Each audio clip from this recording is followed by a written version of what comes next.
Hi everybody, welcome to the Live with Chaudhry here in Dublin at the ISPE, if I get my teeth in right, Biotechnology Conference. I'm delighted to be joined by Lesley Merkle from Sanofi, who I actually literally grabbed almost physically, I hope she forgives me, to do this interview at such short notice because she's spoken this afternoon at the conference and I thought it'd be great to learn more about her presentation. So Lesley, first of all, how are you?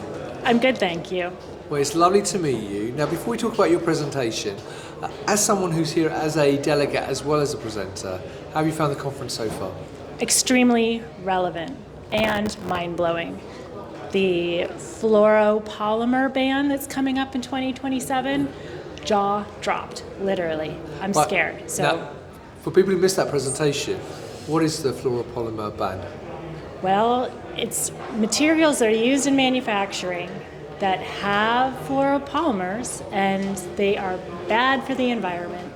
And we've got to do our part, but that means risk to manufacturing unless you figure out another material to use. Right, and is that ban out of interest just global, North American, European? Global. Right, okay, Everywhere. There you go. So if you didn't know about that, you know about it now, so check out more about that. You can Google it or check out with the ISPE, I'm sure. So, I didn't get a chance to introduce you properly because I know you work for Sanofi, but you were mentioning to me off camera that it's a particular division of Sanofi you work for. So who do you actually work for? Yes, I work for the Framingham Biologics division in Framingham, Massachusetts. I'm the site risk champion. So the presentation that I gave naturally is on risk. It's monosource risk. Right, so tell me a bit more about the presentation. What is monosource risk and what did you talk about? Well, monosource risk is when you have one material, one qualified supplier to provide you with the material, and if there's a supply chain disruption, you're dead in the water, can't manufacture. Right, so without going through the whole presentation, how does one mitigate for that? Well, you do a custom risk assessment like we did, where there's lots of inputs that you evaluate certain characteristics of the vendor, where they're located, all sorts of things. And you come up with a final score, tells you how risky that vendor or material is, and then you put a mitigation plan in place, mitigate the risk. Sometimes that includes qualifying an alternate supplier, sometimes it means coming up with more creative mitigations, like extending the expiry of your material, so on. Right, okay, well that's really interesting. Now, if people want to get hold of that presentation, how can they get that? Well, you'd have to become a member of ISPE. It's on their site.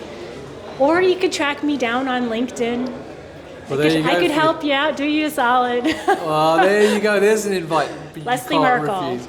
All right, well, look, Lesley, I genuinely appreciate your time out to talk to me this afternoon. You could be seeing a wonderful, informative presentation, but instead we're informing the general public within the pharma space more about risk management. So thank you for sharing your knowledge and information there. So there you go, viewers. If you're here at ISPE Biotechnology Conference, come and talk to Lesley. She's here. She'll love to talk to you, I'm sure.